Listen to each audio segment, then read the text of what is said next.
Om Swastiastu.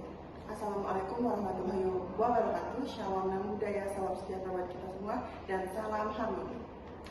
Yang saya hormati, Ibu Pengampu Mata Kuliah PPKN SD, yaitu Ibu Niwayan Eka Widyastini SPD MPD. Sebelumnya perkenalkan, nama saya Nilai Julia Tineka Putri dengan NIM 2311031398 dengan absen 9. Jadi di sini saya akan mempresentasikan hasil modul ajar yang telah saya buat, yaitu modul ajar pendidikan Pancasila pada fase B kelas 4 semester 2 yang bertema keberagaman agama. Yang pertama informasi, yang kedua identitas modul, nama penyusun Nilai Julia Tineka Putri, Satuan Pendidikan SD Negeri, mata pelajaran pendidikan Pancasila, fase B kelas 4 semester genap, alokasi waktu 70 menit, 35 dikali 2 jam pelajaran, jumlah pertemuan pada 1 kali pertemuan, tahun penyusunan 2025 sampai dengan 2026, kurikulum merdeka. B. Kompetensi awal. Sebelum mempelajari materi dalam bab ini, peserta didik diharapkan peserta didik sudah memahami konsep materi, peserta didik sudah mampu menjelaskan keberagaman karakteristik individu di lingkungan sekitar, termasuk perbedaan agama sebagai bagian dari keberagaman agama. Yang ketiga, menunjukkan sikap beriman, bertakwa kepada Tuhan Yang Maha Esa, serta menghargai perbedaan agama dan kepercayaan di lingkungan sosial. Yang C, profil pelajar Pancasila. Beriman, bertakwa kepada Tuhan Yang Maha Esa, dan berakhlak mulia, berkebinekaan global, mandiri, bernalar kritis, bergotong royong. Adapun sarana dan prasarana pembelajaran, yaitu ada ruang kelas, laptop, LCD dan proyektor, LKPD, alat tulis, buku guru dan buku siswa. E. Target peserta didik. Reguler atau tipikal, di sini saya menargetkan 19 peserta didik, yang dimana peserta didik reguler tidak mengalami kesulitan dalam menerima dan mencerna informasi pembelajaran. F. Model, metode, dan media pembelajaran. Moda yaitu tatap muka atau luring. Metode yang saya gunakan yaitu diskusi, tanya jawab, kerja kelompok, dan presentasi. Media yang saya gunakan yaitu berupa gambar, video, dan LKPD. Model yang saya gunakan yaitu cooperative learning atau SKID. Dan pendekatan yang saya gunakan yaitu berdiferensiasi. Selanjutnya ada kompetensi inti. Yang pertama ada capaian pembelajaran, yang dimana mengenali dan menunjukkan rasa bangga terhadap jati dirinya sebagai anak Indonesia yang melandaskan Pancasila, sikap hormat kepada bangsa yang beragam, serta memahami dirinya menjadi bagian dari warga negara dunia.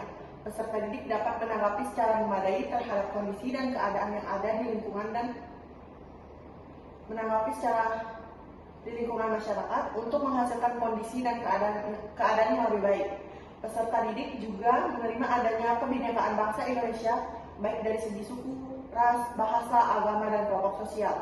Terhadap kebinekaan tersebut, peserta didik dapat bersikap adil dan menyadari bahwa dirinya setara yang lain, sehingga ia tidak membeda-bedakan jenis kelamin dan syarat. Terhadap kebinekaan itu, peserta didik juga dapat memiliki sikap dengan rasa penghargaan, toleransi, dan cinta damai sebagai bagian dari jati diri bangsa yang perlu dilestarikan. Peserta didik secara aktif mempromosikan kebinekaan. Selanjutnya ada capaian pembelajaran berdasarkan elemen. Pemahaman pendidikan Pancasila, peserta didik mampu memahami dan menjelaskan makna sila-sila Pancasila serta contoh penerapannya dalam kehidupan sehari-hari yang mencakup sikap toleransi terhadap keberagaman agama, suku, dan budaya. Menerapkan nilai-nilai Pancasila dalam lingkungan keluarga, sekolah, dan masyarakat dengan sikap saling menghargai perbedaan agama dan kepercayaan. Menganalisis potensi konflik di tengah keberagaman masyarakat dan memberikan solusi yang mendukung persatuan berdasarkan prinsip Bhinneka Tunggal Ika. Menunjukkan sikap beriman dan bertakwa kepada Tuhan Yang Maha Esa serta berakhlak mulia sebagai bagian dari profil pelajar Pancasila, dan menghargai identitas diri dan profil pelajar orang lain sesuai dengan keberagaman agama dan kepercayaan di lingkungan sekitar. Selanjutnya ada keterampilan proses, yang dimana peserta didik mampu mengidentifikasi dan menganalisis keberagaman agama di Indonesia secara tepat melalui pengamatan, diskusi, dan pengumpulan informasi dari berbagai sumber, mengamati dan menyajikan hasil pengamatan tentang keberagaman agama dan bentuk proyek, peta, atau presentasi secara kelompok, mengajukan pertanyaan kritis dan berdiskusi secara aktif terkait keberagaman agama dan cara menjaga kerukunan dalam kehidupan bermasyarakat. Bekerja sama dalam kelompok untuk merencanakan, melaksanakan, dan menyelesaikan tugas yang berkaitan dengan keberagaman agama. Dan yang terakhir, mengkomunikasikan hasil kerja secara jelas dan santun serta menunjukkan sikap toleransi dan penghargaan terhadap perbedaan agama. Yang kedua, ada tujuan pembelajaran, yang dimana peserta didik mampu menyebutkan macam-macam agama di Indonesia.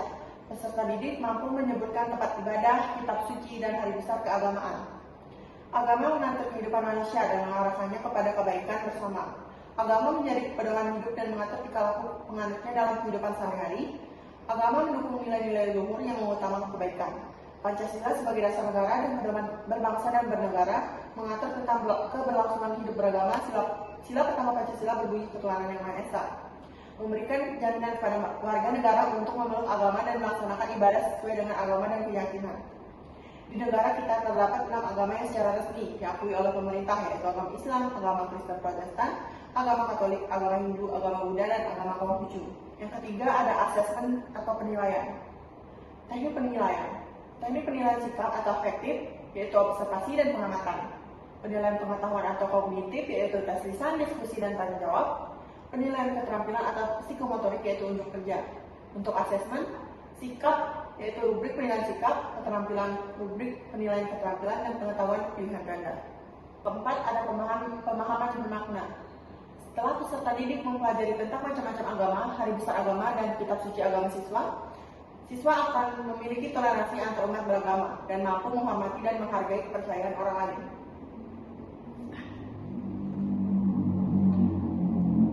Pertanyaan pemantik.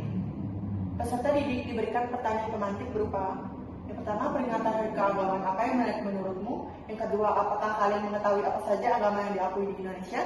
Yang ketiga, apakah kalian juga mengetahui tempat ibadah masing-masing agama?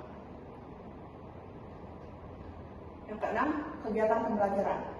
Pendahuluan, saya gunakan 10 menit. Yang pertama, ada peserta didik memberikan salam pembuka kepada guru berbentuk disiplin.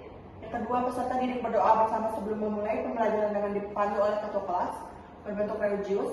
Dan yang ketiga, guru mengecek kehadiran peserta didik dengan melakukan absensi. Yang keempat, guru menyampaikan kesepakatan disiplin kelas yang harus dipatuhi oleh peserta didik. Yang kelima, peserta didik melakukan ice breaking yang diarahkan oleh guru sebelum memulai pembelajaran. Yang keenam, guru memulai kegiatan pembelajaran dengan memberikan apresiasi mengenai materi yang telah dipelajari sebelumnya dan menghubungkan dengan materi yang akan dipelajari hari ini berbentuk apresiasi. Dan yang ketujuh, guru memberikan pertanyaan pemantik untuk memancing peserta didik mengungkapkan gagasan atau pemahamannya. Dan yang terakhir, guru menyampaikan tujuan pembelajaran serta memotivasi peserta didik mengenai materi ajar.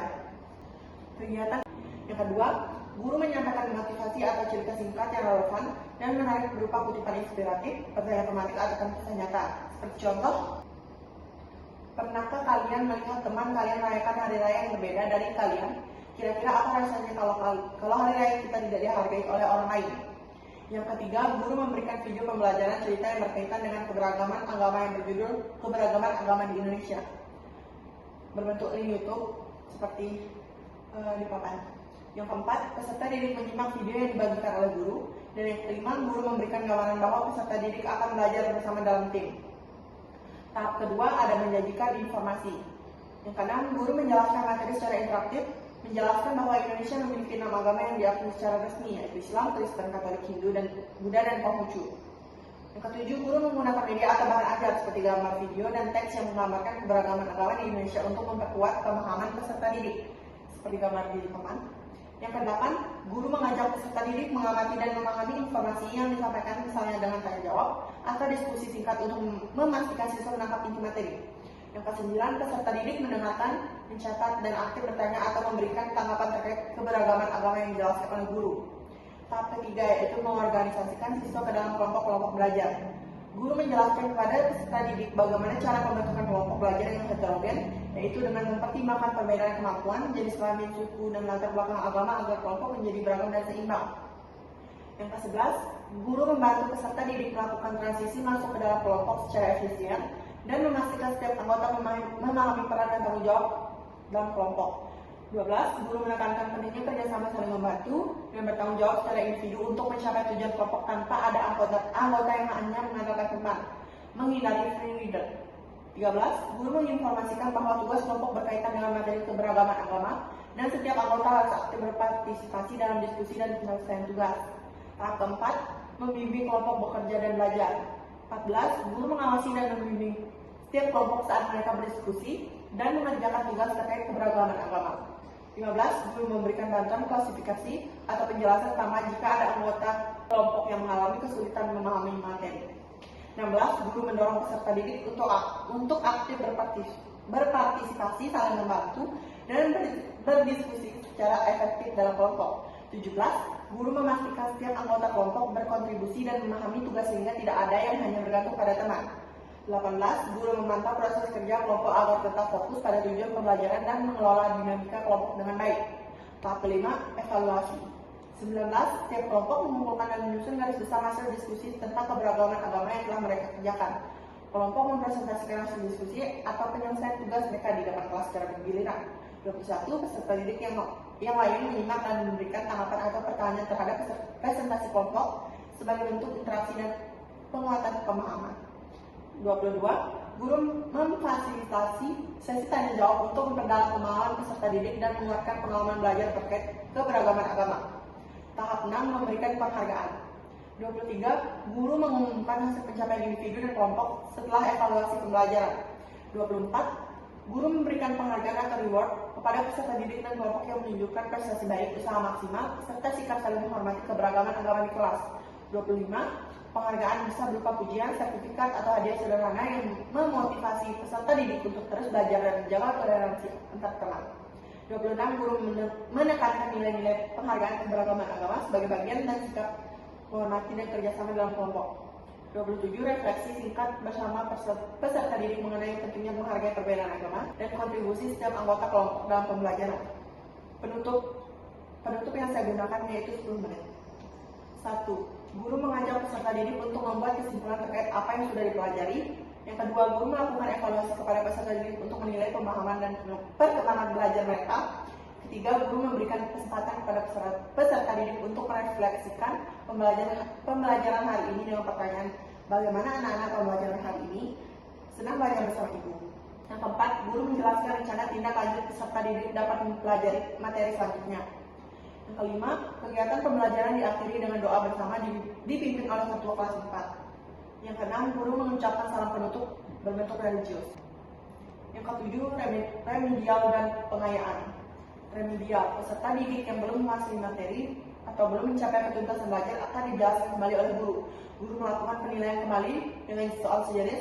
Remedial dilaksanakan pada waktu dan hari tertentu yang disesuaikan. Pengayaan, peserta didik yang sudah menguasai materi diminta untuk menyelesaikan soal-soal pengayaan berupa pertanyaan-pertanyaan yang lebih relevan dan dari topik pembelajaran. Yang kedelapan, refleksi guru. Yang pertama, apakah manajemen kelas telah memenuhi tujuan pembelajaran yang hendak dicapai? Yang kedua, apakah dalam menyampaikan materi konsentrasi belajar peserta didik dapat terus terjaga dengan baik? Yang ketiga, apakah suasana kelas kooperatif serta interaksi antar peserta didik dan guru dapat terbentuk sehingga menghasilkan pembelajaran yang berkualitas? Yang keempat, apakah peserta didik mengalami kesulitan dan hambatan menerima materi pelajaran dengan metode mengajar yang digunakan? Yang kelima, apakah pelaksanaan pembelajaran dapat meningkatkan minat belajar peserta didik dalam memahami keberagaman agama? Refleksi peserta didik. Yang pertama, apakah anak-anak sedang mengikuti pembelajaran hari ini? Yang kedua, apa saja kesulitanmu dalam menyelesaikan tugas ini? Ketiga, bagaimana cara kamu mengatasi hambatan tersebut? Yang keempat, pada bagian mana dari hasil pekerjaanmu yang dirasa masih memerlukan bantuan seperti apa yang kamu harapkan? Yang kelima, jika kamu diminta untuk memberikan bintang 1-5, berapa bintang akan kamu berikan usaha yang telah kamu lakukan? Kemudian lampiran. A. Informasi untuk guru. B. Bahan ajar guru dan peserta didik. C. Lembar kerja peserta didik. D. Rubrik penilaian. Dan E. Daftar pustaka. Sekian presentasi yang telah saya lakukan mengenai modul ajaran yang telah saya buat. Saya ucapkan terima kasih. Om Santi Santi Santi Om Salam Harmoni.